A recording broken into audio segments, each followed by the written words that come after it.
कहते हैं कि धारी देवी 7 भाइयों की इकलौती बहन थी। बचपन में ही माता पिता के देहांत के बाद सातों भाइयों ने धारी देवी की देखरेख की। वह भी अपने भाइयों की खूब सेवा करती थी।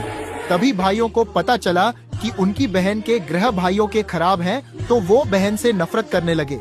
जब वह कन्या 13 साल की थी तो उसके 5 भाइयों की मृत्यु हो गई। बचे हुए 2 भाइयों को लगा कि इसी बहन के ग्रहों के कारण भाइयों की मृत्यु हो गई है। फिर उन्होंने रात्रि के समय में कन्या की हत्या कर दी और उसका सिर धड़ से अलग कर दिया। सिर और धड़ को गंगा में बहा दिया। कन्या का सिर बहते हुए दूरधारी गांव में पहुंच गया। प्रातःकाल में नदी किनारे एक व्यक्ति कपड़े धो रहा था।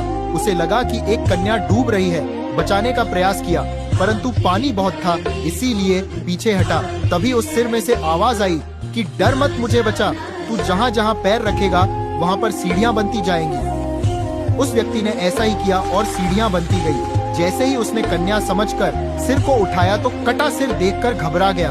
फिर सिर पर से आवाज आई कि मैं देवी रूप में हूँ, तू मुझे किसी पवित्र स्थान पर पत्थर के ऊपर स्थापित कर दे। व्यक्ति ने वैसा ही किया। तब देवी ने उसे सारी बात बताई और पत्थर में परिवर्तित हो गई।